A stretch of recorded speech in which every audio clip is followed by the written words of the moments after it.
Desejo a paz e a graça de Cristo Jesus. Esse canal de Evangelismo hoje, eu venho mais uma vez compartilhar as boas novas do reino. Cada estudo, uma aula de fundação bíblica em nossas vidas, em relação ao nosso compromisso com Cristo e a sua igreja. No estudo de hoje, eu venho fazer uma reflexão, um tema, a supremacia de Cristo na igreja.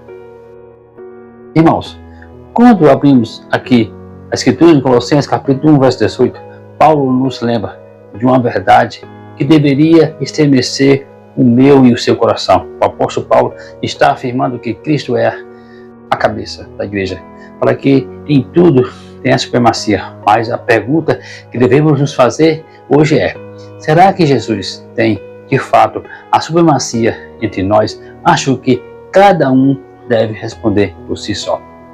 Queridos, vivemos em um tempo em que muitos querem aplausos nos púlpitos, reconhecimentos nas igrejas e fama entre irmãos e até mesmo no mundo. Líderes e pregadores são exaltados como celebridades e há crentes que seguem mais homens do que o próprio Cristo. Mas a Bíblia nos confronta. Será que buscamos ser adorados ou estamos realmente adorando a Cristo? Devemos reverência a Cristo. O púlpito não é palco de show. A igreja não é plateia. E a vida cristã não é para a autopromoção. Ou Cristo é o centro ou nós estamos roubando a glória que só pertence a Ele. Você já parou para pensar sobre isso? Hoje vamos refletir juntos. Será que a nossa vida, o nosso serviço e até a nossa pregação, estudo, encontro de PGM, evangelismo, ações missionárias tem exaltado a Cristo ou tem colocado homens no lugar que só pertence a Jesus?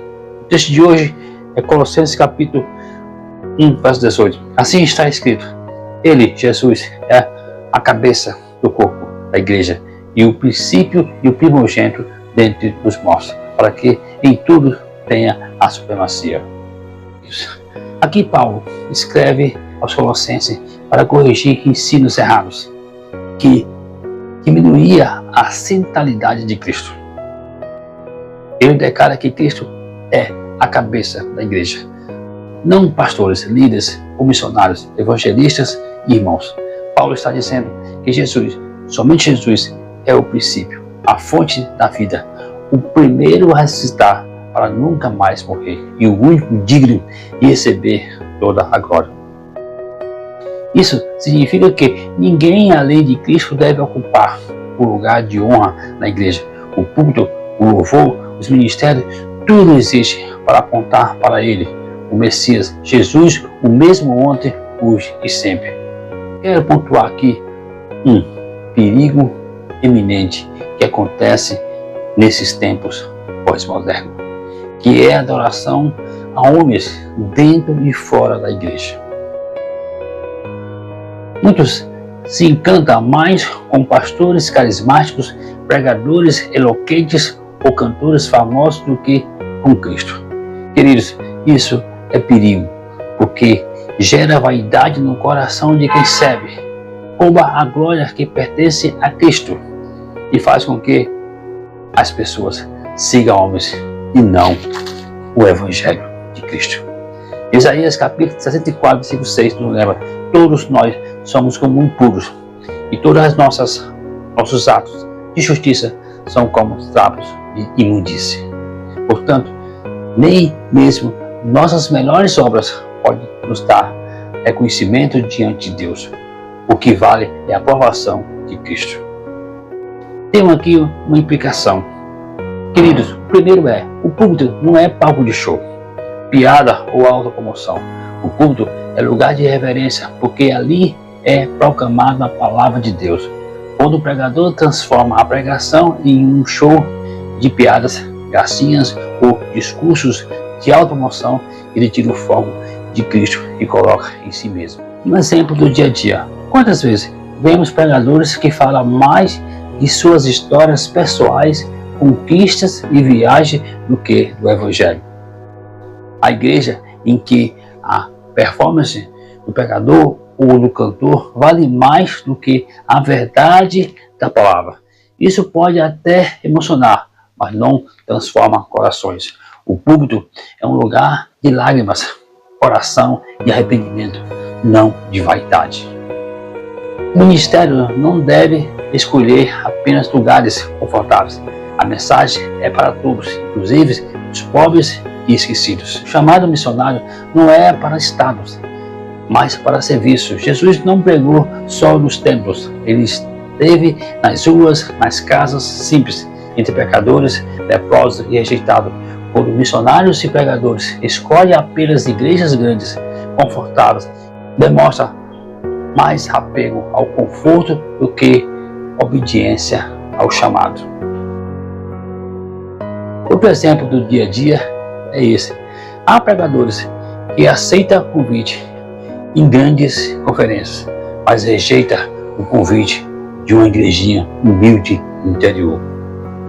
Outro exemplo é que cantores pedem cachê altíssimo para cantar em grandes templos, mas não vão a um culto simples sem microfone. Bom, o evangelho não é seletivo, ele é para o rico e para o pobre. O serviço de Deus não deve buscar aplauso, mas glorificar a Cristo em tudo. Aplicação prática. Se você canta ou participa do ministério de louvor, pregue ou serve, faça para Cristo, não para homens. Adore somente a Cristo. Se você espera reconhecimento, lembre-se de que o único bem-estar que realmente importa é de Jesus, não das pessoas. Confrontação bíblica. Será que eu e você temos buscado mais aplausos humanos do que a aprovação de Cristo? No serviço da igreja, nossa alegria está em ser visto ou em glorificar Jesus. Eu e você reconhecemos Cristo como o único Senhor da igreja ou tenham dado espaço à idolatria de líderes e pregadores? Veja essa ilustração. Certa vez perguntaram a Charles Spurgeon, um grande pregador, como ele lidava com os elogios após uma mensagem. Ele respondeu: os elogios da multidão não me afetam mais do que o latido de um cão. Spurgeon entendia que o púlpito não era lugar de vaidade, mas de proclamar Cristo Jesus. Podemos concluir, meus irmãos, diante desse texto, Colossenses capítulo 1, verso 18, precisamos ser honestos com nossos corações, que têm recebido a glória através da nossa vida e do nosso serviço. O púlpito, a igreja e até mesmo nossas casas precisam ser altares onde só Jesus é adorado. Ele não divide a sua glória com ninguém. Por isso, a decisão hoje é simples, mas radical. Ou buscamos o reconhecimento dos homens ou vivemos para a aprovação de Cristo Jesus. A supremacia de Cristo é inegociável. Ele é a cabeça da igreja e o centro da oração, o dono do púlpito e o Senhor de toda a glória. Pois nossa missão é pregar o Evangelho, viver em humildade e, em tudo, sempre apontar para Cristo, que é o cabeça. Amém? Para que no final da caminhada não sejamos lembrados por aplausos humanos, mas possamos ouvir da boca do Senhor: muito bem, servo bom e fiel. Muito bem, servo bom e fiel. Mateus 25, 23. Toda a honra, toda a glória e todo louvor pertence somente, queridos, a Cristo Jesus, o nosso Senhor e Senhor da igreja. Eu venho aqui desejar a paz e a graça de Cristo Jesus